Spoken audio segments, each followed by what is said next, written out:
Did you? Okay. Hello from the other side, and welcome to Dude's Brunch, a podcast about breakfast food and pop culture, but not necessarily in that order. I'm your host, Taylor.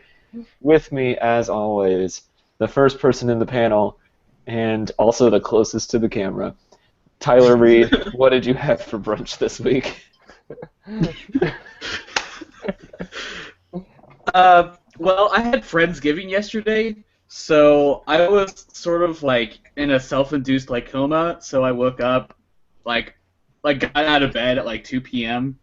So, but my brunch just was like a donut from like Friday,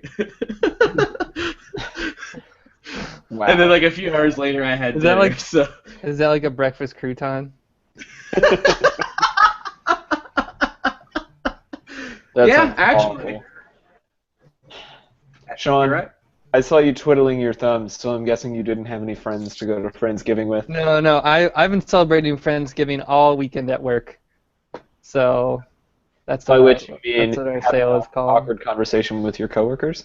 No. Just that's what our sale is called this weekend. So my Friendsgiving has been slightly different. It's been waking up early and selling sweaters. Well, what'd you have for brunch? Coffee and milk. That was it. Together, Yeah. like milk in the coffee. Yeah. Isn't that just cream? Or do you literally just have milk?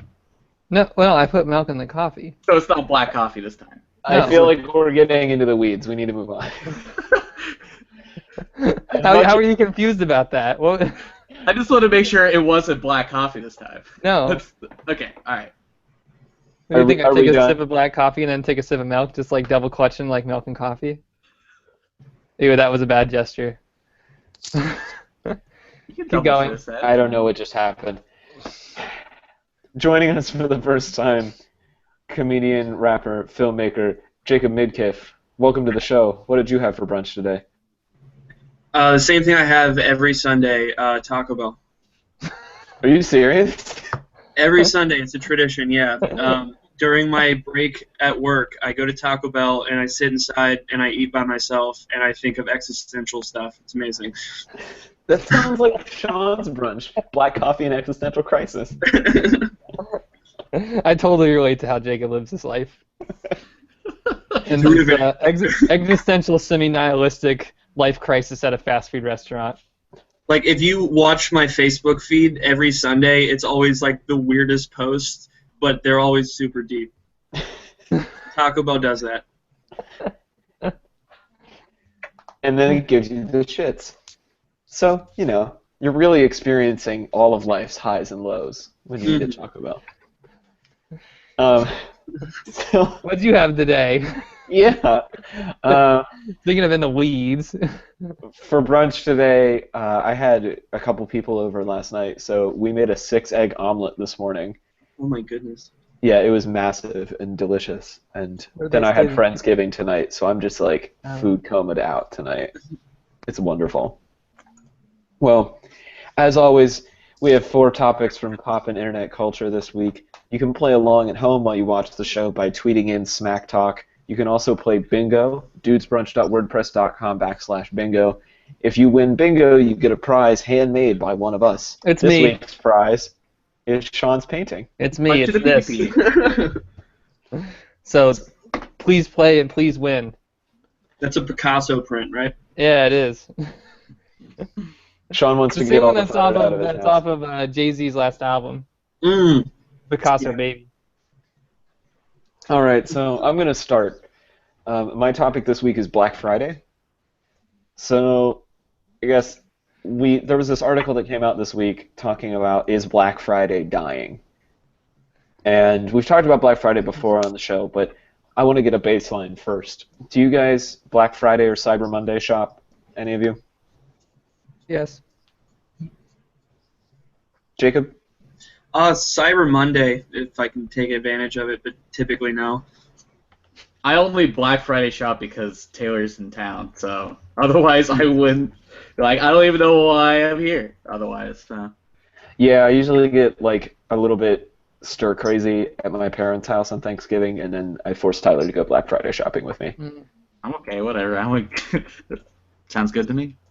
You're just like, I get to leave the house. Yeah. So, what this article is saying is that because there are so many deals year-round, like with all these discount sites and everything, people aren't really going out Black Friday shopping anymore. They just buy cheap shit all year-round. What do you guys think about that? I do Well, that it makes already. sense. It makes sense, well, with like Amazon and everything, because I mean, even when if I were to go out like on Black Friday and I'd look at a price, I'd instantly go to Amazon and look up how much it would sell on Amazon normally, and it's usually just as cheap. So I could see how that would ruin it. So you're saying you'd rather like stay in your sweatpants and have your TV in 2 weeks than fight people off with mace to get a TV right now? Oh, I mean, I'm always for a good riot and everything, but yeah, I mean, waiting's fun too. Yeah, is that mace like the stuff that you spray in somebody's face, or a mace like the armored ball Yes. of a chain? Yes. I actually taped mace to a mace, and I like and so it's always going well. It's twice as deadly. That's just zombie apocalypse things. Well, you watch some of these Black Friday videos and they look like the zombie apocalypse. People getting like trampled in Walmarts and shit. It's kind of terrifying. Does that still happen? Yeah. Okay, alright. Well, It's okay, Tyler. We understand you don't watch TV. You're a millennial. that's right. How'd you know? Part of me kind of enjoys going out on Black Friday just because I did social science for such a long time that like seeing people in their element is like really interesting for me. And I don't know, I just like to watch it. It's like going up on Court Street on Saturday night. You're not gonna see anything new or fun, but you never know. Like there's always a chance that you could see, you know, like you get to see people doing what people do, like street corner sociology or something, you know. So I don't know. That's why I like it. I don't really shop much, but I mean. You're just there to like eat popcorn and watch the carnage. Oh yeah, I mean it's like it's interesting though. I think, and you only get to see it. Well, now you get to see it all the time. But I think the spectacle of Black Friday is still alive and well. So. Just the amount of like utter chaos that happens over the period of like 6 hours. I mean, All in the name of capitalism. right? Not even that. Who knows? Blind consumption might be a better thing. Wow, Sean. Wow. So who is this for? Who's Black Friday for right now? Tyler's over here literally reading off the bingo board. I guess for me. Yeah, like if you want cheap shit, Black Friday's for you. We've talked about this on the podcast before, but I know Sean and I, and maybe Jacob can speak to this too, having lived in Athens, things like Black Friday are like the only time out of the year that you get to go shopping. You know, like, that's why I go out. Yeah, I'd agree. I mean, if it wasn't in Athens, I feel like the typical like city place would just like it would be a bunch of white moms trying to buy their kids Christmas presents in Xbox Ones. I don't think they're even buying Xbox Ones. They're buying like 360s that are like $50? yeah, because they're like, oh, I think this is what he wants. They're going up to the clerk and saying like, "What do kids want these days? They still like the Pokemons?" Like a young person. And that's kind of what I meant was like, who's this for? Because it's not for like people like us because we're like we can just go on Amazon and get it for presumably a lower price. Or it's like I'm going for like video games and they're never any fucking cheaper than what they are anywhere else. Yeah, it's like what's the point? You know? Yeah, I think unless you're buying like Tupperware, like Janet talked about on a previous episode, or like DVDs or a TV, I don't really see a point. You have to get that one TV though. Right. Because they only have one. It's always only one TV. Right. And it's a knockoff. And it's like And it'll Just stop working by the next Black Friday. Right. Yeah, it's just a bunch of squirrels like running the treadmill inside of it, and it's just. So I don't know. So I guess if I had to say who this is for, I would say it's people who like think about Black Friday as like being the sport that is Black Friday. You go to it almost seems like a music festival, but for people who like to shop. You know, like you go, you wait in line all day, you stand there, you wait for it. You know, they open up the doors, and then you get like 20 minutes of utter bliss seeing your favorite thing, and then you wait in line again. And after you get done, you say, "Oh my God, I spent so much money, and I only got 20 minutes of something I actually wanted to see." You know, like I don't know. So what you're saying is it's music festivals for boring people. Well, that depends what music festival you go to. I don't know. So let's change directions a little bit. It sounds like we're all kind of tired of Black Friday. What would have to happen other than Sean going as a spectator? How could we like bump Black Friday up? Like Actual deals. like turn it up to 100. Let's take it back to the day when you could really get something good at a good price.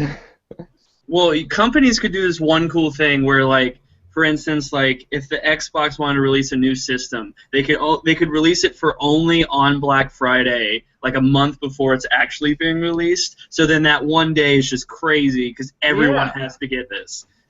That would be a shit show. Every single amiibo for a bulk, or not amiibo, but also Skylander for like a bulk price, and it's like 50 to like almost $100 off, but they only have like 5 of them available. So for the old people, that would be like you can get all of the Pokemon cards in one box. But only on this one day. Right. What if there was like a store that actually had deals? It was open one day a year, but in order to get the deals, it was like a Spartan race to the deals and from the deals. So you actually had to like do this whole Spartan race, this whole big like sporting event to get to like your $100 60-inch television, and then you had to drag your 100-inch television back through the Spartan course and then check out. Only if you did that could you get the $100 television. That kind of sounds almost like something a mall could like organize with all the stores within it. But it's only open one day a year, so you really create this like this need to go do it. You know, that's what I'm saying. Like, or for example, Eastgate Mall could like have like a similar challenge. You know, turn it into a treasure hunt. That would be fun. Like a Nick and Nora's Infinite Playlist kind of thing. Like, we'll release the information of where this is being sold at 8 p.m. If you call this number, go to this bar, look on the stall, yada yada. Have a whole treasure hunt, so it's like not just showing up to a store. It's like that would be awesome. And you could totally cut the line too. Like there would be an option. Like you had an option. You could either show up, or you could cut the line and do this crazy thing. And even if you wait, if you beat the scavenger hunt, you still get to get in front of the people that were in front of line. And then it just becomes like the Amazing Race, right? Like I'd do it. Even if I didn't have money, I would do that. Like with walkie-talkies and just like, did you get there? Like, let's do this. I don't even think I would buy anything. I would just I'm with Jacob. I would just do the scavenger hunt. Of course I don't want this new Betty Crocker crock pot. I just wanted to chase. All right, so last question on Black Friday. What is the one thing that you want to see go on sale this Black Friday?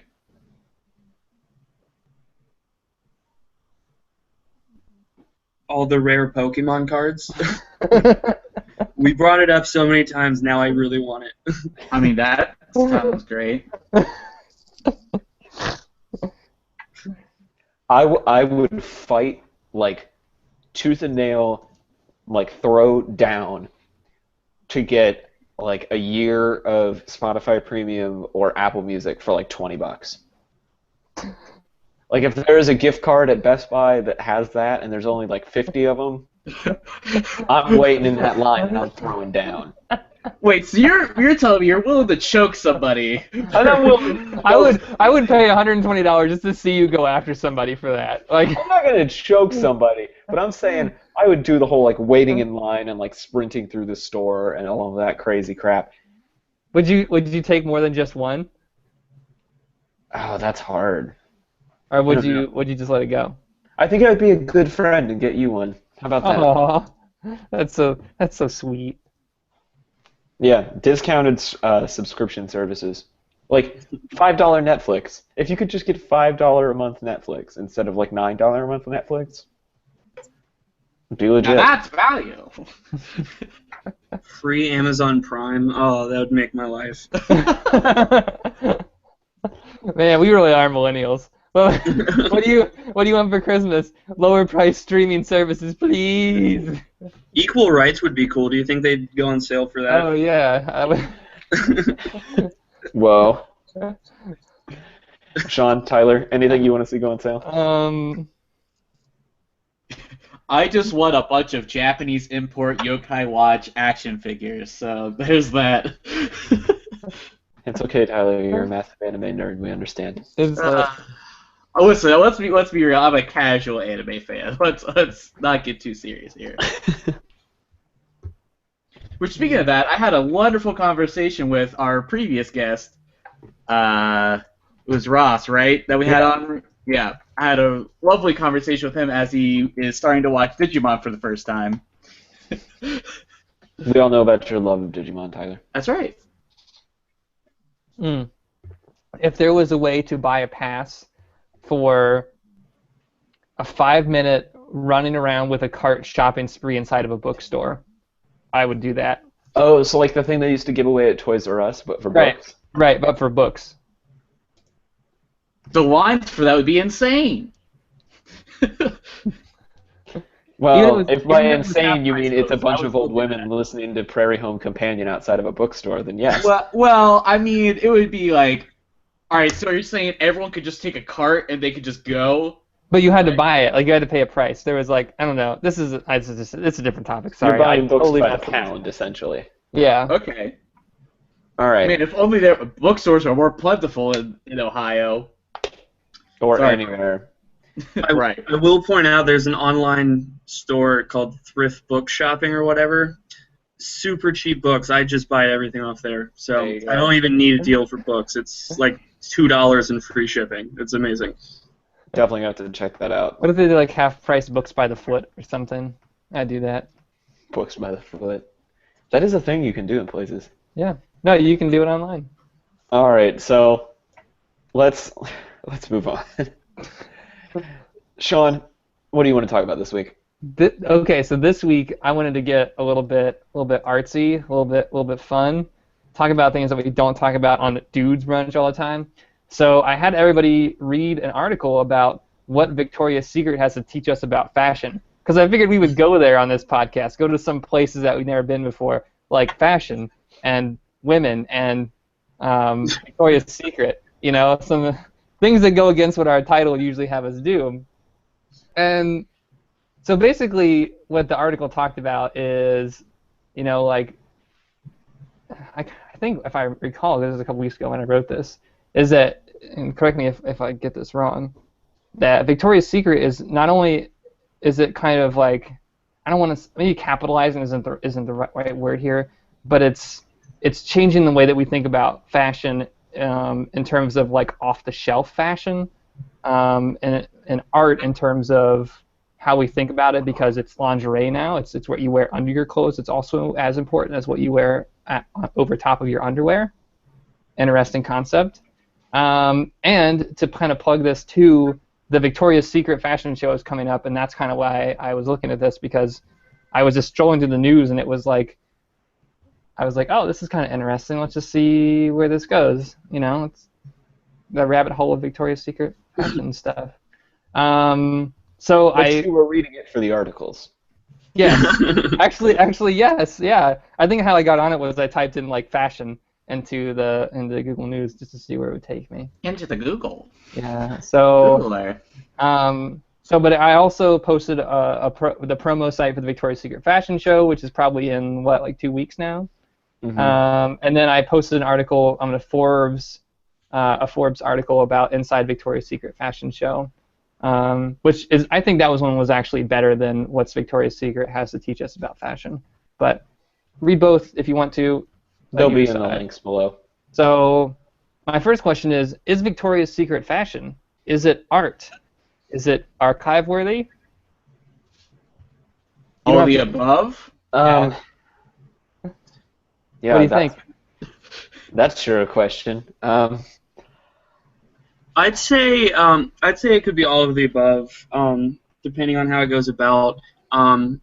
Just because, I mean, when it comes to lingerie, there's this stigma attached to it, and there's always been that stigma, you know, especially in the 60s, where, like, women's lingerie were marketed towards the male demographic in a way because it was to impress the man. But now that, you know, like, it's becoming more of an empowering thing, it's no differently than, like, men's boxers kind of, you know, picking fun at, like, your own underwear.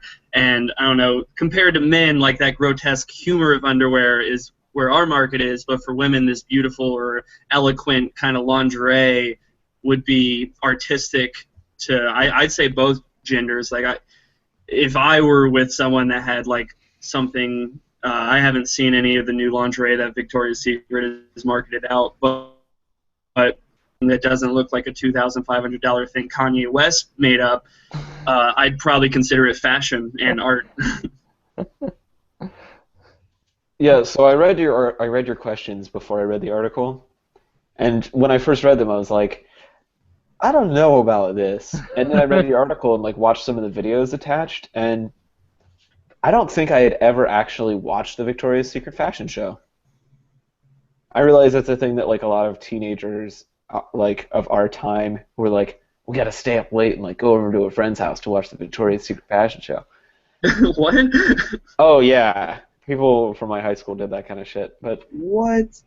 I don't think I ever watched it, and so yeah, having looked at more of it, it's a lot more artful than I expected it to be. And I know. Sorry. Yeah, Go ahead. No, go ahead. All right, I know. Last year for the Victoria's Secret fashion show, Pigskin on Court Street here in Athens, they had a huge viewing party, and like it was one of their most like packed nights because everyone went to go see this, and they had prizes giving out just for like the Victoria's Secret show. I didn't go, but I heard all about it because my ex went. I mean, it seems like it's a way bigger, like, almost media event than a fashion show. Like, the Forbes article talked about musical guests and, like, Caitlyn Jenner being there, and it just almost seems like a media circus, but at the same time, like, there's still fashion at the core of it, which is really interesting. Tyler, resident art educated individual? I mean, it's... What do you want me to say? I mean, it's like... This is the part where Tyler says that everything is art. Well, right, yes, but I mean, this is certainly more, like, interestingly crafted than, like, the pack of, like, white panties that you just buy at, like, Walmart in, like, a bag for, like, $2. So it's like, of course it's, like, art, you know, like, the clothing itself, I mean... I don't know what you wanted me to say. No, I wasn't sure. That's why I asked the question because I wasn't sure. Like maybe somebody. No, thought, it's okay. Like, I understand. You know what? This isn't art. Like this is just like consumer crap, and it is just a way to, I don't know. Because I kind of agree with all you guys. Like, no, I think that Victoria's Secret is fashion, and it's really artfully done. And I mean, I didn't really understand fashion until I started working in fashion, and now I think I have a much better appreciation for it.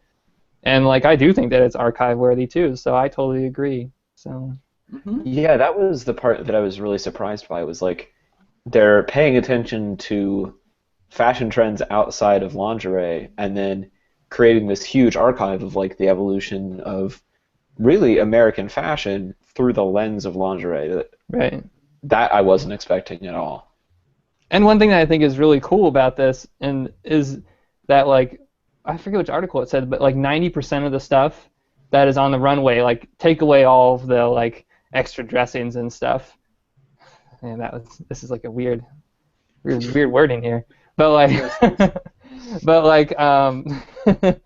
that you can go to the store, the flagship stores, like the next day or like within a couple weeks and buy that stuff.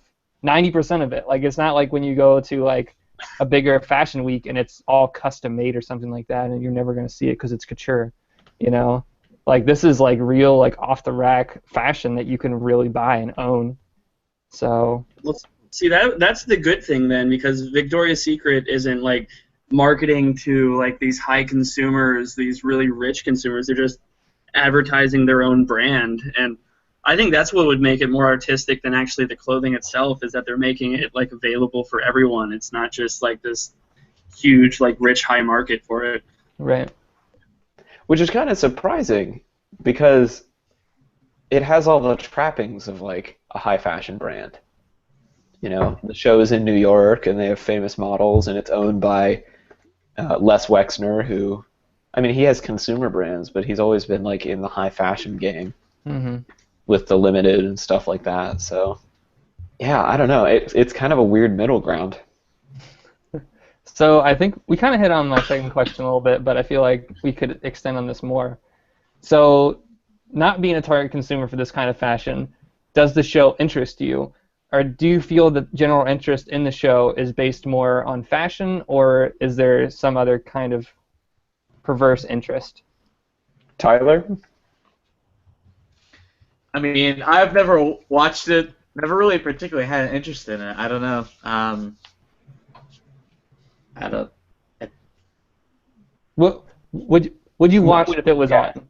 Yeah. If Catherine wanted to watch it, would you watch it with her? I mean, if Catherine wanted to watch it, I'd be like, sure, why not? But it's like that's most things, honestly. But I mean, wouldn't watch it on purpose. I don't know. You wouldn't You wouldn't say like I'm gonna go watch it to see what's going on. Right. Not even if it was for like, I wonder what's going on in the world of lingerie fashion or something like that. Okay. No, that's all right. No, that's fine. Pretty that's like fine. flat answer. That's I'm kind of like. Taylor, Jacob, anything? I'll let Jacob go. What was like? Would I watch it if it was on? Yeah. And why do you think people watch it? I mean, it depends what else is on. Because if like Back to the Future is on, I'm gonna watch that. But I wouldn't go out of my way to watch it. And I feel like the people who do watch it more for the culture of it or the experience, and less about like the actual fashion essence of it. Like I don't feel like most of the people who watch it are watching it to want to see these new products. I think they're just watching it because, I mean, from a guy's perspective, to look at women, because that's the culture we live in, sadly. And women, I feel like there's a culture behind it away from the fashion essence, but I wouldn't watch it. Yeah, that hits on kind of what I was thinking. Is a lot of guys that I remember like growing up with watched it in the like we're looking at the women way, but all the girls I knew that watched it were coming at it in this weird like not necessarily fashion, but kind of the same kind of people that like wore the pink sweatshirts and stuff, and that was all they owned from Victoria's Secret. And I don't know what that is. Like I don't understand that. I guess maybe it's a relationship with the brand, but not with specific products, maybe? What is that? That would make more sense, because I was trying to think the same way of how I would word that, because it's not like they're watching it to admire like the clothing, but they're consciously watching it for a reason. Yeah. It's like they support Victoria's Secret, but they don't necessarily support lingerie models. Mm-hmm. Which is weird because that's kind of the whole point of that event. Just Do you think it has anything to do with empowerment? Do you think that Victoria's Secret has kind of picked up on this empowerment movement at all? To kind of like, you know, feel sexy, be confident or something? I think it's the Super Bowl of underwear. So, I mean, what Which else? is funny because their like initial breakthrough was on the Super Bowl. Their original commercial, how they like really got on the market was running a Super Bowl ad. The more you know. I think I don't know. I think like it's an empowerment thing, but I guess I can't really speak to that because I don't feel empowered by it. You want Like lingerie? it's not meant to make me feel empowered, is what I'm saying. I'm not the audience for that viewpoint, so I would have a really hard time explaining or defending that. But I'm sure for some women that's what it is. Mm-hmm. So my next question, I'm going to scrap my last question, and I'm gonna pose a new question. So how do we make the Victoria's Secret fashion show as sexy as the Apple new products show for us, as we do the Apple new products show for people who love Victoria's Secret, who, you know, like, I feel like the group that will watch the Victoria's Secret fashion show will probably not be watching the Apple unveil of the iPad Pro. I think that's the point. Can we do it? Is that possible? Is it just some kind of fever dream? Going back to Tyler's like trademarked question, who is this for?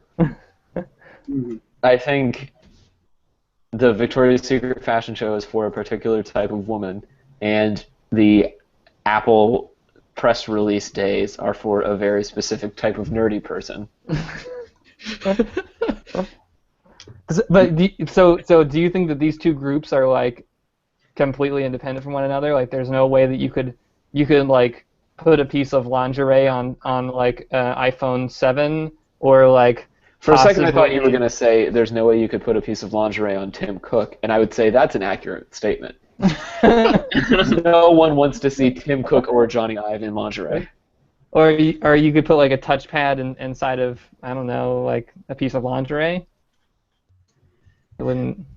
I don't think it could ever hit like the Apple level though, because Apple is like continually innovative and advancing. You can't really advance. Yeah, I mean, I hate Apple, so this is all just off the book of my personal experience.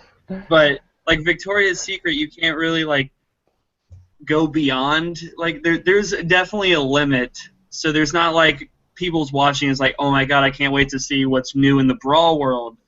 But people's watching the Apple shows like, all right, what's the new one thing that the new iPhone's going to be able to do? So I don't think it'll ever necessarily hit the level of like the Apple shows. And I feel like where Victoria's Secret's at with their shows is like as high as you can go. Yeah, that's an interesting point. Can it get any bigger? I mean, it's already a fashion show. How much, like... Well, it can get bigger in terms of TV ratings and affiliate tie-ins and all sorts of stuff like that. I mean, the articles were like, this is already at, like, critical mass. So, I mean, I think the absolute ceiling is Beyonce at the Victoria's Secret fashion show. If they get Beyonce, it's over. You don't think that if Adele right now, for the rest like if the secret surprise was Adele walks around in lingerie, that people wouldn't turn in? Hello? I don't think Adele would do that. I don't know. Yeah, that's kind of against her brand. Damn. I don't know. Crazy stuff can happen. I'm just throwing questions out there and getting some dudes. He's just being opinions. crazy. Great. I don't know. I mean, if it was in like the Futurama, like Madison, like Square, like Cube Gardens or whatever, and it's like hovering above the planet, like, and the whole world could see it all at the same time, then I mean that's how it could get bigger. But I mean, I feel like it's already pretty big. Okay. Well, this is good. Okay, so just to, I think we're ready to move on to the next one, but foreshadowing, this is part 1, as you guys saw in the title, so the... Are you going to make us watch the Victoria's Secret? Yes, you have to watch it. You have to watch it, because we're going to talk about it again. So. I'm so glad I'm the guest. Wait, hold on, I don't understand. What are we watching? You're going to have to watch the Victoria's Secret fashion show. Oh, okay, whatever. So basically, you had us on here to talk about something we know nothing about, so that next week we can know a little bit about it and talk about it again. This is like a pre-test, so you're warmed up for what you're going to watch, so that way you're not going into it cold. I think you could just throw us a curveball and have us watch Magic Mike. I think that would be... I hate both of you. Yeah, go next week on Dude the Brunch, banana hammocks. Are they sexy? Who are they for? Okay, let's go on the next topic. Okay, Jacob, please save us. Oh, I'm taking over now? Yeah, can you educate us about hip hop? Yes. Well, let's preface this discussion. I'm curious, what artists or what do you guys consider hip hop? Taylor last, because I know where Taylor's at, so I want him to be last. So Sean, where are you at with hip hop? What do you think is hip hop? Who do you think is hip hop in your mind?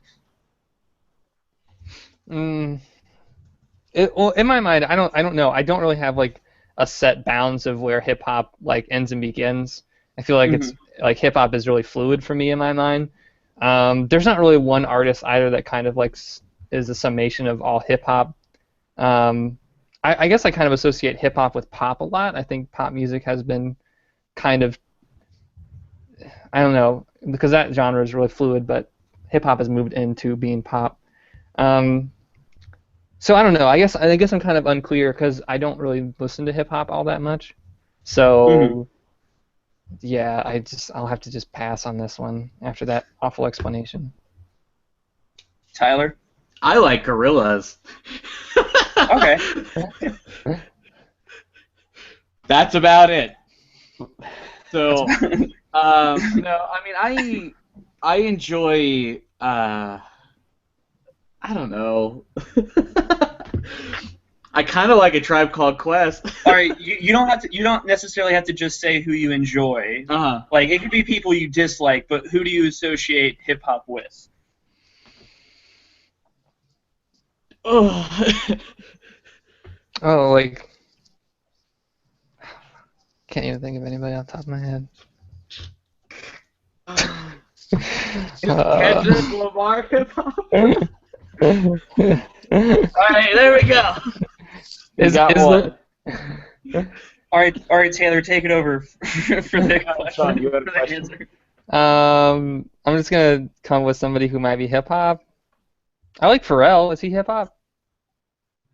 A little more R&B, but he's included. See, that's what I mean. Like, I really just have no idea about like who is in what category. For a second there, I thought you were going to say, is Limp Bizkit hip-hop, and I might have had to throw you off this podcast. I mean, Kid Rock, that's a thing, right? That's hip-hop, right? Kid Rock? Yeah, Kid Rock. Kid Rock like transcends just like every genre. And He started hip-hop, right? Yes, hip-hop was invented because of Kid Rock. By Kid Rock. The year was 1995. Kid Rock was roaming the earth, and the Spice Girls were on their way out. So I didn't really listen to a lot of hip hop. Really, Sean? Are you really gonna sing Kid Rock for me? No, that was Elton John. I was singing Elton John in reflection to Kid Rock's music career. Elton John, also not hip hop. So All right, Taylor, what about you? Yeah, I didn't start listening to hip hop really. I listened to like some radio stuff, some Kanye, when I was in high school. But I really didn't start listening to and appreciating hip hop until I started taking classes on the history of rock music. And that's where I came into the whole like historical idea of hip hop being the 3 or 4 components: graffiti, b-boying, and rap. Yes. Or sometimes graffiti, b-boying, DJing, and rapping. And so now I would dissociate b-boying and graffiti a little bit because it feels like they went off in their own direction. But I would say that hip-hop to me is a certain style of DJing and then pretty much all rapping. So, okay, that's what I just wanted to get. I was just looking for an answer like that because I feel like if it's having a DJ and rapping, then yeah, I feel like I know a lot of hip-hop. Yeah, this is the main thing that I get in arguments a lot with people about this. Is hip-hop nowadays isn't associated with what hip-hop actually is. Because hip-hop itself is a culture, like kind of what Taylor was saying, the whole DJing aspect, the b-boy, the graffiti, the MCing, that's all within the culture. And like when hip-hop started, there was a large political movement behind it. Nowadays, now that hip-hop technically is in the mainstream of it all, it's gone away from the culture and kind of been exploited and diluted into just MCing. And that was kind of what I was going to talk about today, or like go open up into discussion, is kind of how hip-hop has become more ran by gimmicks and less about like the actual music itself. Because most people nowadays would associate hip-hop with like artists like Drake or Lil Wayne, Future, sadly, stuff like that. And they all kind of have their own gimmick and their own brand, but none of it is actually hip-hop. So I kind of want to re-ask your first question then to these guys, and Okay. I'll answer it too. Who do you guys think like is hip hop right now? If you guys had to guess, and then Jacob and I can answer. who is the most outstanding person in hip hop today, or who do I like as an example of what good hip hop is? Either Who one. resembles like the entire culture of hip-hop still today? I'm going to ask that. POS. Okay. Yeah. You just got some Down with that cred. answer. I don't know. Like, I love him. He's fantastic. That's a good answer. I saw him live, and he was even better. I don't know. Like, but I wasn't. That's what I mean. Like, I wasn't sure if you would classify him as rap or if you would classify him as hip hop. Like, that's what I mean. It was really unclear for me about like where were the boundaries of what was considered hip hop and in group hop kind of thing. Tyler? I'm like furiously Googling. Gucci Mane. Seriously, Little John. Googling. Why would I say Little John Taylor? That's fucking stupid. I was Well, hoping I I think- could make you look dumb. I think Tyler had a good answer, ironically, earlier of Kendrick Lamar being hip-hop still, because he is kind of like, I feel, the face of the culture right now. Yeah, I would agree. Even I more agree. so with his new album, which is sad because his new album is being slept on by a lot of people. Most people who are Kendrick fans were like, the new album sucks. And I'm like, no, it's beautiful in so many ways. But There's an article. Oh, I sent you that article. I'll put it in the show notes. It's called "Sometimes I Feel Bad for Kendrick Lamar," and it's all about how his fans like don't understand his new album and go to his shows expecting a rager, and it's totally not that at all. But He got Billy Corgan. but Antoine Fantoine said that it was like one of his best albums. I don't understand. Anton. That's Anthony Fantano, internet's busiest music. If you don't speak meme. That's what he calls himself. I watch his second channel. He says Anthony Fantano here. The internet's biggest music nerd. I have to say though, I do get a lot of pretty okay rap record recommendations from Fantano. Oh, I mean, his tastes like are really apparent once you've watched about 5 reviews. But that was how I found Hellfire Club, and I think for me, that's probably my big like hip hop culture thing right now. And it might just be biased because I really enjoy the style of music that they're making. So. Mm-hmm. From what I've seen from like people I talk to when I talk about hip hop, is most of the people who say they don't like hip hop are the ones who kind of only hear rap through the radio, and that's kind of like where the gimmicks are. Like you have Nicki Minaj presenting this whole like sexualized thing, which is it's her brand, but it's her gimmick. And then Drake has this whole emotional front, which is his gimmick. And where hip hop used to be when it was like this beautiful culture was people just rapped. Like there was no one had like a personality necessarily. It was just people told their stories, they made statements and they rhymed, and it was like this beautiful culture where people were just rapping. And there wasn't like this distinguished sound or gimmick to it. It was just this thing. And nowadays, the only way you can get famous is if you have this brand, which makes sense in a way. But that's showed like where hip hop was and where it is now, where you kind of have to exploit yourself in order to get famous. Because even the artists who still do like the raw hip hop stuff that was what it once was, they're nowhere as near like the fame that Lil Wayne or the entire Cash Money crew is at. And can you list off some people from the Cash Money crew for viewers who may not know? Oh God, I'm afraid. I think Birdman's still on there. Lil Wayne, Corey Guns is in jail, but he was someone that I could actually get behind, sadly. I can just name artists that might not be in Cash Money, but Nicki Minaj, Drake, Future. There's 2 Chainz. 2 Chainz. 4 Brace. Rap is getting to this place now where I don't even know who's rapping because it's just like non-coherent words being yelled at me. Soulja Boy is apparently part of Cash Money now.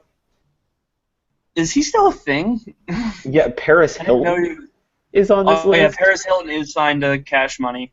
If that Rich shows you where Homie hip-hop's at. But then we have artists like, Kendrick Lamar. He's kind of like the one. He's the Messiah. I'm gonna call him the Messiah of hip hop right now. But then you have artists like Joey Badass, Run the Jewels. I mean, a lot of the people who were legends are still like going on today, like Mos Def, Method Man. I mean, Wu-Tang's putting out they put out their new album. So there's still, but none of them are getting advertised at all or like in the spotlight. Yeah, and it's all that's like because word of mouth stuff. Yeah, and it's in the underground because it's still just like rap. It's just people rapping and scratching, and there's not like a gimmick behind it.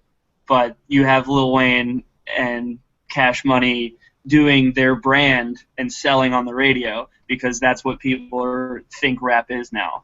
But isn't that like an ideal situation for people who enjoy this genre to be in, and that it's like very clearly doing stuff and making money from it, but it's not like catching the attention of the people that would like basically push it out to like a space where way more people are knowledgeable about it and like kind of like mainstreaming it or like forcing it to be something that's not like, because you're talking about all these like classics, like it's probably a little bit better that they're not like the faces of the genre and the mainstream right now, because that means you get to enjoy them being like kind of pure. Yeah. So. I mean, the ideal situation would be that they would be the figureheads, and that's what would be selling. Mm-hmm. I would never want them in the mainstream now because what's selling in the mainstream is not what that is. I guess the main thing is that where hip-hop's now, it's exploiting what hip-hop is, and that's kind of the problem. Like, artists like Lil Wayne, they can do what they want, and there's a time and a place to listen to stuff like that. Everyone likes to go to a party and just scream things. But it's like exploiting the beauty and the culture of hip-hop through that, because you have people like Iggy Azalea exploiting what hip-hop actually is and taking the entire beauty of it, because there was that whole controversy she had where she would appropriate like the black music of it, but she wouldn't include herself in like the black activism going on. And that's kind of what it is where people are just putting themselves and labeling themselves as hip-hop and making money off of it, but not actually taking the problems that are in the culture or like appreciating the culture. It's just taking it and then changing it into something that it's not, where there's money being pumped into it. So I'm interested then, like, do you think you have to be a part of the political portion or even just like the social community of it, like the word of mouth community, to really appreciate hip-hop? I think honestly, yes. If you were to appreciate it as a culture, I'm sounding like a broken record saying culture, but to really understand hip-hop, you would have to understand like the trials and tribulations that came with hip-hop. Because back when, like Public Enemy, and I mean, there's limelight now with the NWA movie coming out because it broadcasted some of the problems of how hip-hop came up through the struggles that were associated with the genre.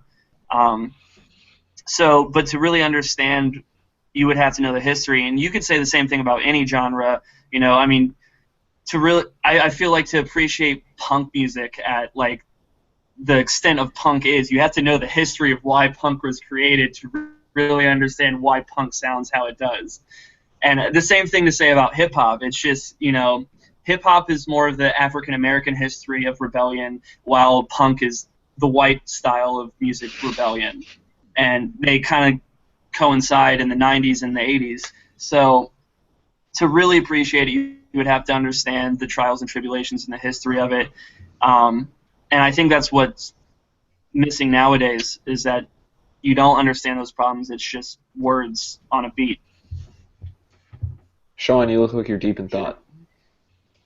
No, I think Jacob's bringing up some really good points, and this is like a topic that I've like rarely ever even considered, because I feel like when I listen to hip hop, like the baby. Oh, it's a kitty. I feel like when I listen to hip hop, I mean, what Jacob is saying, I kind of understand a little bit, but I feel like I've done it in like the widest way possible. Like I went to the library and I got a book on hip hop, and then I read it. But that's kind of the truth. You know what I mean? And like that's how I got familiar with like the background of that stuff, and that's why I feel like I don't really have that much commentary here, because I don't know that much. I don't really think it's my place to speak about it in the same way that I can talk about how like I understand punk and I get the history of punk.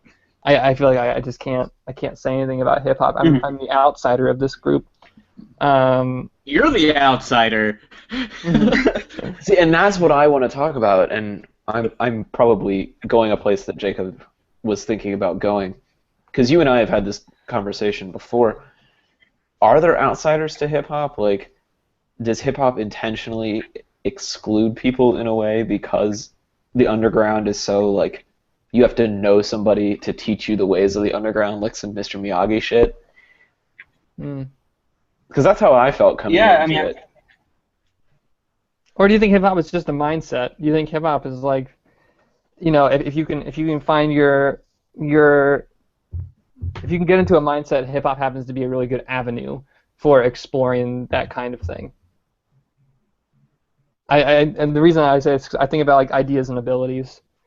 There are two white guys from Chicago, and they're probably like my favorite hip-hop band ever.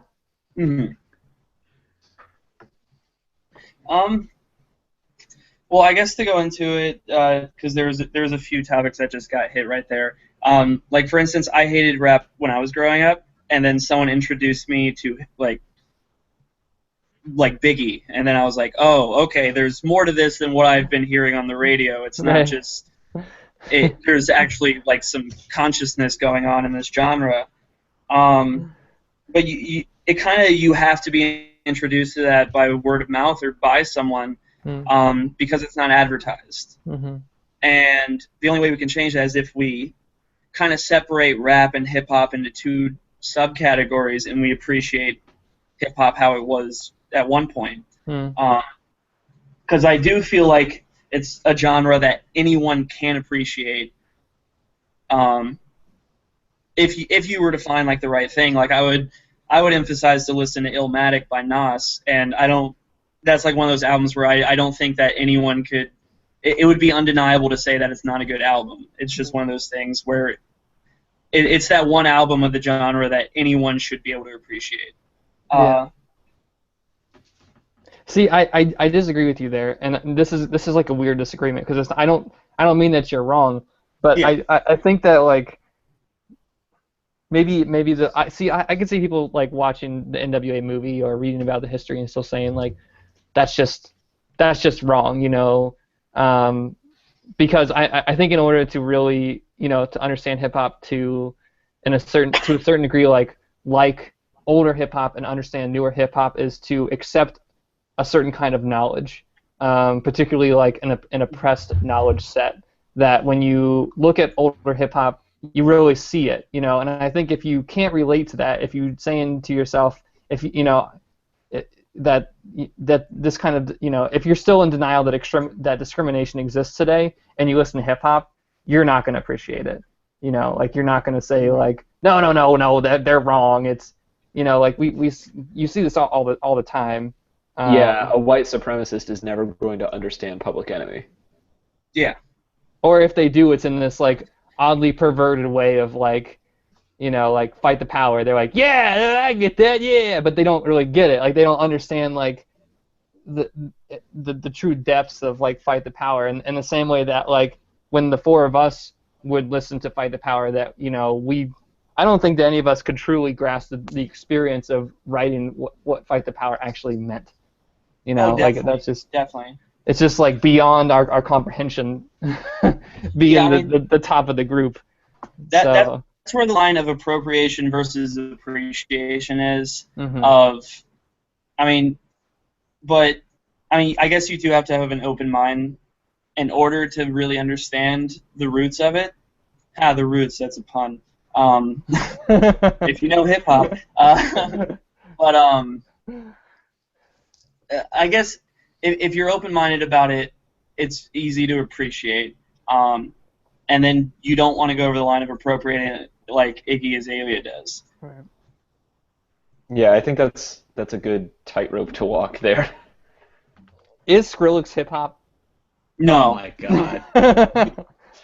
There is collaborations. There is mix-overs though, because one good thing about hip hop is it strays into all genres. Like Korn has done it a lot with like hip hop, and Skrillex recently has done stuff with hip hop. Like, Florida Georgia Line did a country hip hop thing for a minute. Oh yeah. Well, there like I feel like there was a bunch of like hip hop country bands for a while. Kind of. Big and Rich? No, not Big and Rich. Well, forget. Did you have anything else, Jacob? Because I think I have a good way to end this segment. Go ahead. I mean. All right, so let's do a lightning round. As our resident hip hop expert, we're going to lightning round things at you, and you can guess or give your best answer. Is it or is it not hip hop? Okay. So let's start. Let's say we'll start easy and maybe get more ridiculous. Just yell them out, guys, when you think of them. So, Beastie Boys. Hip hop. Gorillaz. Hip hop. Vanilla Ice. Hip hop. Coolio. Coolio. Yeah. I'm familiar with that one. Keenan and Kel. You don't know Coolio? He was like... Sorry, it's glitching. What was the last one? You don't know Coolio? I can't say I do, sadly. Okay. I'll send you the link. He did the Keenan and Kel theme song. Oh, okay. Yeah, send me that. Okay. That voice that Iggy Azalea always uses.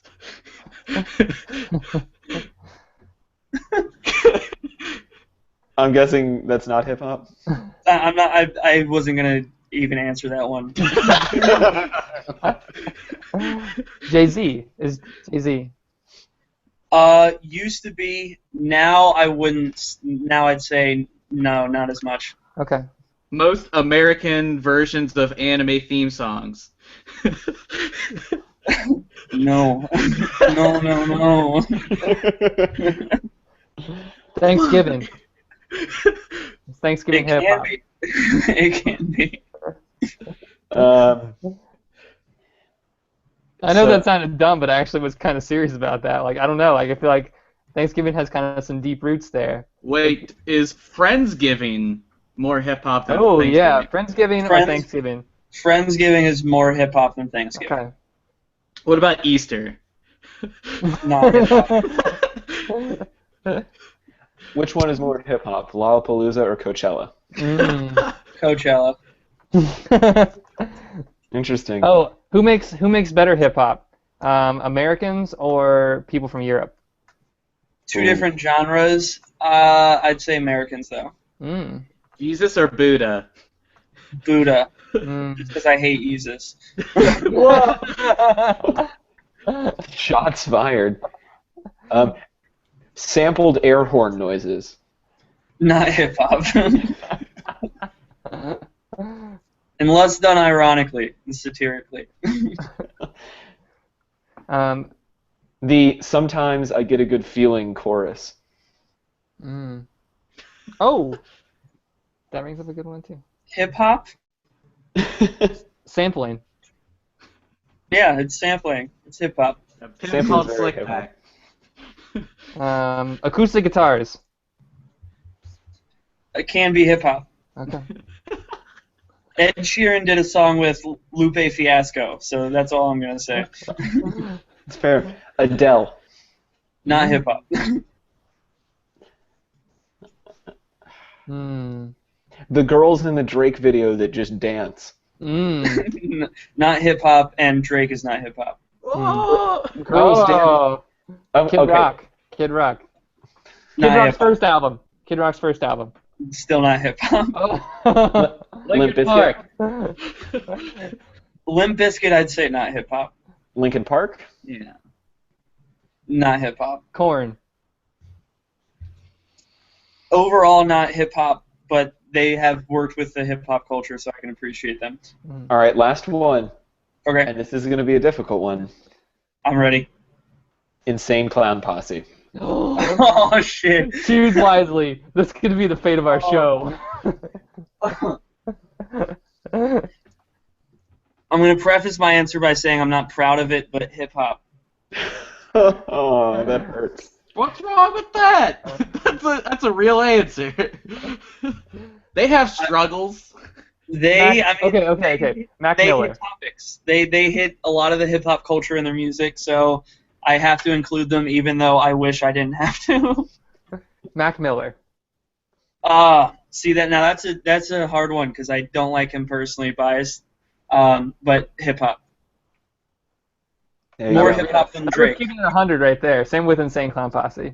Yeah, that was the Keep It 100 I question. really think you gave 100 on all those answers.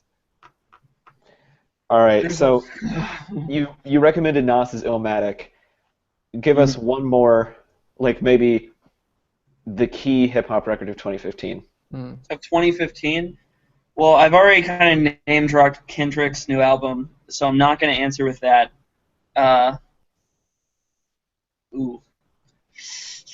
Of 2015. 2015 has been kind of a crappy year with hip hop.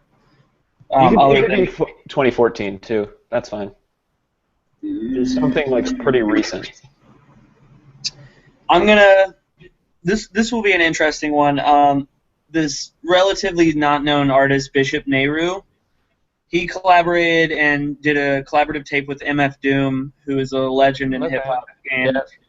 honestly, the album wasn't as good as we were all hoping, but I think it's right there at the roots. I mean, and the fact that MF Doom even collaborated on it is legendary within the past 2 years because we haven't heard much from him lately. So I that one, Ruby and Doom.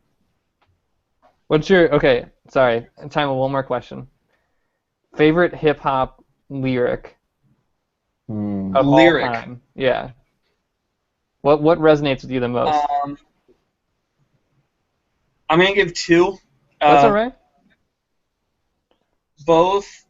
I hope I'm like 100% right on this. Both are Nas. There's. I'm gonna Google this just real quick, just because I would sound so stupid. Like. Okay. All right. The first one is Nas, and it is I don't sleep because sleep is the cousin of death. Very basic, but that's Nas. Genius lyric. The other one is from Talib Kweli, who is a member of Black Star, and he still does solo work. And he has a line that says, "Life without knowledge is death in disguise." That's And good I stuff right think there. that's just ingenious. All right. Very dark topics. Very interesting. Why do those resonate with you the most? I mean, they're personal, they're poetic, and hip hop was created through poetry. And that's what kind of sparked the culture in a bit. So I think those are just perfectly poetically deep lines that resonate with anyone. You mean all I want for my birthday is a big booty hoe? Doesn't resonate with you? I mean, personally, it resonates with me, but But maybe not with everybody. yeah, not with everyone. And I mean, there's a gender difference there also. Respectful. All right, so let's move on to something that's definite. Well, I don't know. Maybe this is hip hop. Maybe it's not. Jacob, you might be able to help Okay. us. Are ugly sweaters hip hop? There isn't. No. The Roots have an ugly Christmas sweater. The first thing my mind went to is there's this Hotline Bling sweater that I saw today, and then I instantly said no. We did a whole segment on Hotline Bling a couple weeks ago. It was a mess. Really? I have to go back and watch that. I'll send you the link. Tyler, Please do. you want to talk about ugly Christmas sweaters, which is kind of a shameless plug on your part, I have to say. I'm proud of you. It's a It was plug done for well. the whole podcast because we did it together. The power of friendship. All right, what the fuck? All right, okay. So as Christmas is right around the corner, and it's only appropriate to undercut Thanksgiving by doing a Christmas topic right before the big turkey day. Which, by the way, you can buy our Save Thanksgiving shirt on our merch store to That's right. support Thanksgiving and our podcast. That's right. So, with Turkey Day right around the corner, it felt appropriate to undercut it by talking about Christmas sweaters, a hot button issue for the past few years. So, ugly Christmas sweaters is what I'm going to call them, have really had a surge in popularity within, I guess, the last couple of years, and I guess in popular culture. And it's also sort of like created like this other version of the ugly sweater, because typically it's going to be like a real knitted, like one that like your grandmother's going to give you. That's like the joke, that's the may, you know, that's going to have like all sorts of bells and whistles all over it, and you're going to be like, oh grandma, thank you so much, I don't actually want to wear this ever though. So there's been a sub like category that's kind of been created where it's been like parodies of these ideas and kind of like based on your favorite TV show or a video game or a popular thing that happened, like the Hotline Bling. There's like a Grumpy Cat, Oh, God. Game of Thrones, you know, Metroid, Mega Man, Pokemon, blah blah blah. So there's literally like an ugly sweater, T-shirt, or like sweatshirt for basically anything that you enjoy. So what I want to know is, do you own any ugly Christmas sweaters? How did you get them? Are they the parody-based ones or like a more traditional ugly sweater? No. You own neither. I don't own any. Yeah. Okay. I don't own any.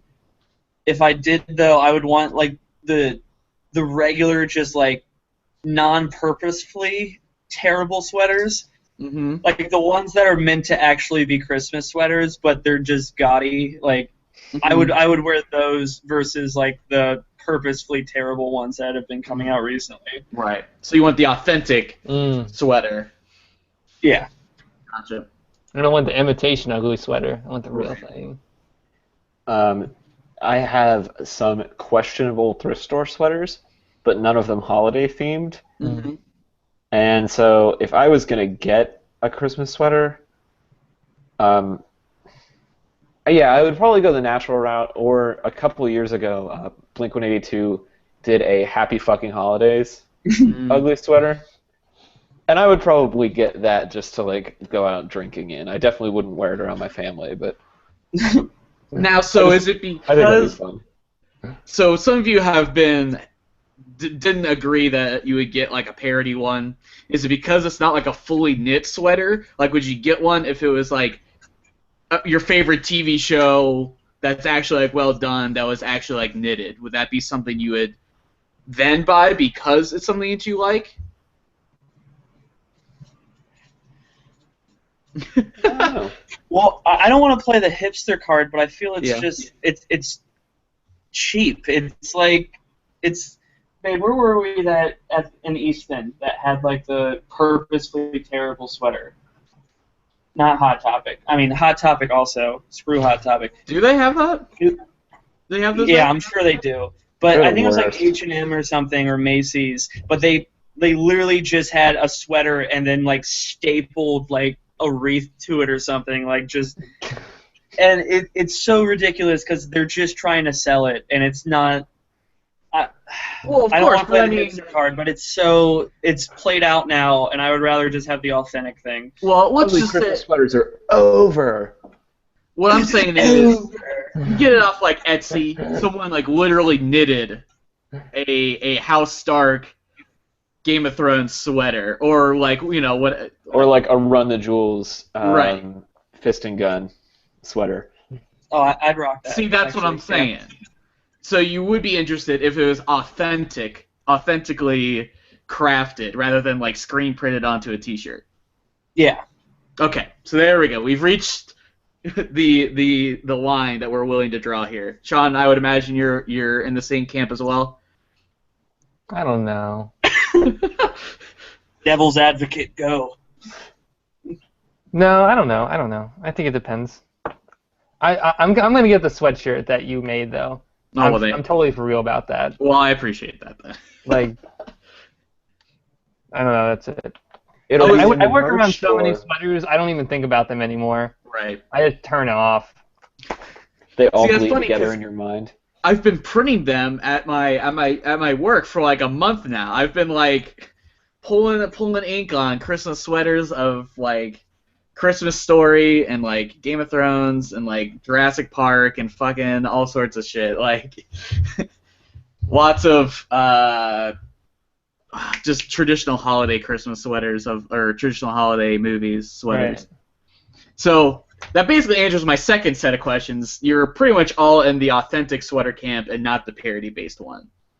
I gotta say, Yeah. I'm actually a little hypocritical because I just realized Spencer's had one that had working lights, and I'd so wear it. And it's mass-produced, but it had lights, and that's cool. Yeah, that's pretty legit. Not gonna lie. And on the website that you posted of all the examples, there was a Rick and Morty Christmas cookie, corny Christmas sweater. Yeah. And I would probably get that too. See, that's what I'm trying. That's what I was the nut I was trying to crack. I was like, at what point are you willing to get something that's like? Oh yeah, for the TV show that I love. Yeah. See, that's what I was trying to say. Is that if it's something that you actually like, would you buy one that was like screen printed instead of like hand knit? Right. Okay. But so we know that Jacob's already in camp non-parody. Sean, Oh, I'm in camp parody. That's fine. you're not in the authentic. It doesn't matter. Okay. Nothing Sean, matters. Nihilistic is always Sean's over here talking about death. right. Taylor. I could go either way. It would have to be a really good parody sweater for me to want to get it, though. Like a Blink-182 one. Yeah. There you go. Or, there was one I saw the other day that, like, had a really horrible pun on it. It was like, oh, no, it was one of the linked ones. It was the Murray Christmas with Bill Murray on it. There you go. Yeah, I would wear the shit out of that. No, the sweaters that they have on this site are fantastic. Sorry, it's I've been looking at, and they're just absolutely hilarious. Like Hey. the sweaters that you can get on the site. See? I want sweaters for every holiday. Okay. 4th of July. Yeah, no, even like in the hottest seasons, like summer sweaters, I would rock them. I mean, I don't know what the market would be for that, but I mean. Well, you got one buyer right there. We want crop top sweaters. Oh, no. Oh, that would be interesting. Give it 20 years and you'll be thanking me. They have the scene from The Lion King leggings on this site. When he's holding up Simba, you can get those on your legs to go to yoga class in. I would totally talk to you if you had those on. So don't wear those because I'm going to talk to you. Is it because they're wearing leggings in general, or Probably both. We're off is topic. it because they're lying? Sorry. No, that's Tyler, okay. Let's talk more about sweaters. Right. So there's clearly two camps that these sweaters kind of go in. If you had like an ugly sweater Christmas party, would you think like less about those people that wore like the screen printed like just sweatshirts as opposed to like the authentic like knit like intricate design grandma gave you design? Do you think they would be okay? Do you think they would have a fight? No. I think you should get some bonus points if you can find one out there. But I know that they make those like ugly sweater creation kits that you can go to Walmart and like make yourself. So I feel like the market is so big that. Well, stapling things onto it aside, let's just talk about just straight, like, someone knitted a bunch of different, like, creatures and, like, trees, and it's a bunch of different colors and all sorts of stuff on it, you know. Clearly one had, like, a lot of, like, handmade elements made into it, and then the other one is, like, a screen print design of, like, some, like, Rick and Morty or whatever. Are those people going to get along at, like, an ugly sweater Christmas party? Like, if there was, like, a voting contest? You make it sound like they're the Sharks and the Jets. Like, they're going to come at each other for, like, wearing the wrong sweater. I mean, that's what I'm saying. Would there be an antagonistic relationship, or would they get along just fine? I mean, Where's this party at? Is it in Brooklyn? If It's so, yes. literally a Taylor's room right there that he's sitting in right now. No. Why is it in my room? I can't go to Sean's Because room. yours is clearly the most boring. I'm just kidding. Fuck Shots you. fired. No, I think it looks the most spacious. I know it's also kind of like your studio space, so I figure it would be the That's biggest. true. No, I don't think that's an issue unless, like, a screen printed T-shirt wins the ugly sweater contest. See, that's not what I'm fair. saying. Yeah. Then If they're there's going to get mad. involved, then the handmade one needs to win. Who cares? Sean does not like this You topic. guys missed the whole point of an ugly sweater party, just to get together and make fun of each other. Right. Well, that's just... Like, there's a winner, and I'm gonna be all butthurt if I win. A handmade sweater doesn't win. Well, that Fruit of the Loom sweater was made by somebody somewhere. It didn't just pop up. There you go. It grew off the sweater tree. Yeah, probably. If the sweater tree is in Malaysia. Well, Sean, this question would have been Isn't it much true? shorter if I'm you not just would like- give- It's awful how those things are made. If you just gave me a straight answer, yes or no, if there would be a fight or not, you said you're like, well, I don't know about the philosophical ramifications of You've convinced me. I no longer want to wear Christmas sweaters unless my granny makes them. All right, there you go. Got him. Okay. You heard it here first.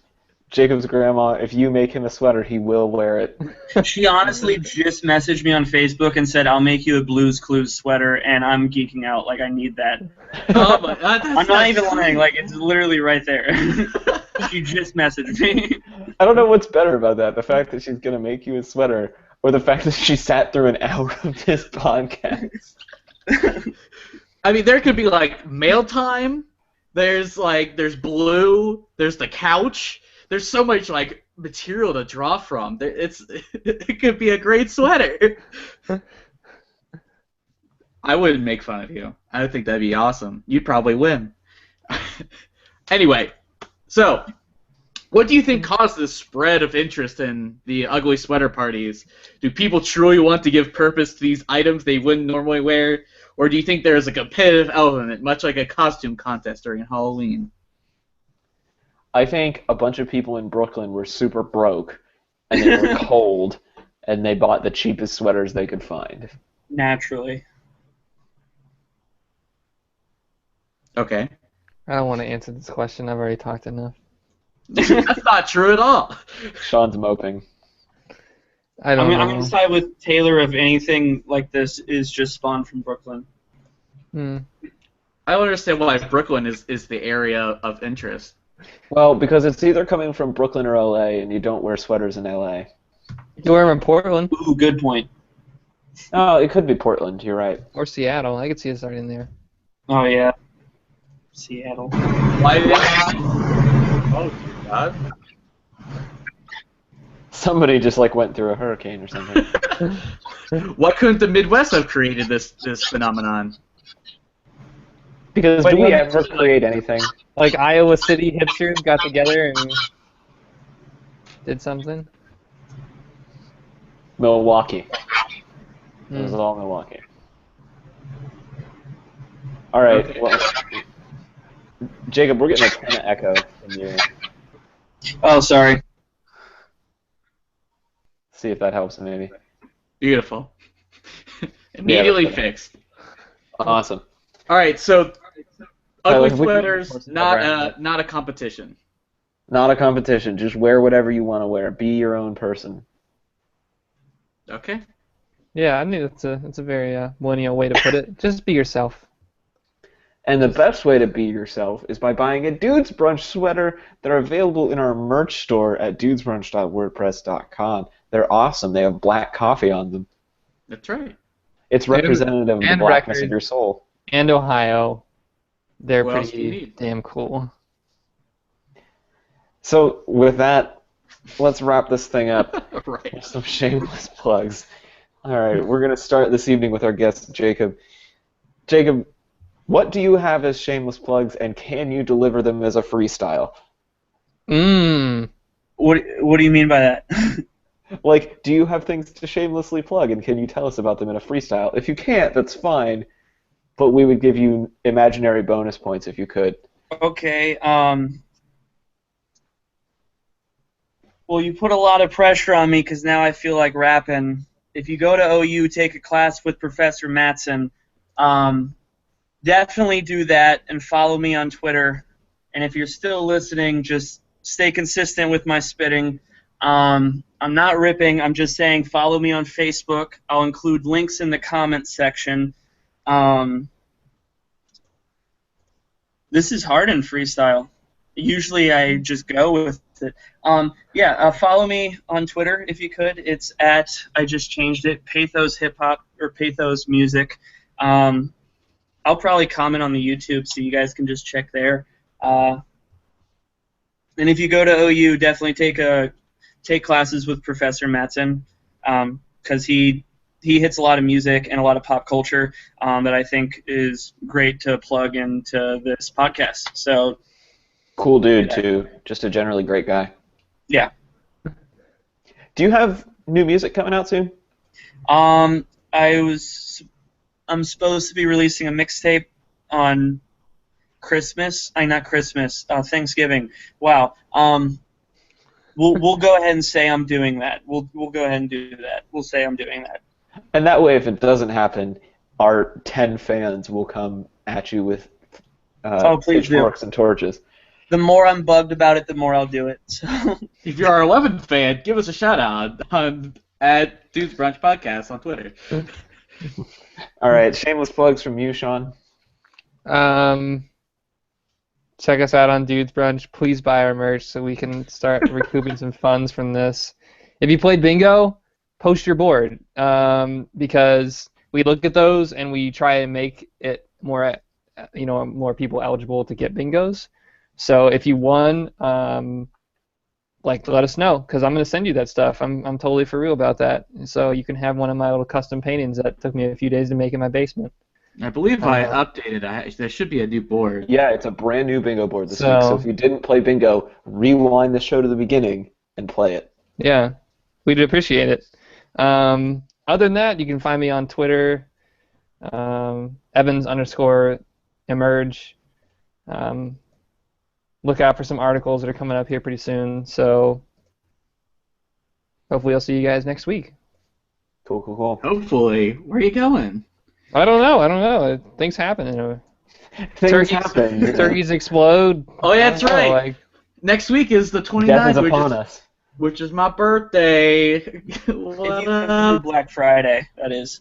Right. Yeah, if we survive the gauntlet of Black Friday, we'll have a show next week. Mm-hmm. That's what I mean. This is a rough week, and I work in retail, so, help me out. Tyler, shameless plugs from you. All right, you can find my work at tylerdreed.com. If you want to follow me on Twitter, hit me up, talk with me about Yokai Watch or various animes. I just started watching Full Metal Alchemist. Holler at me.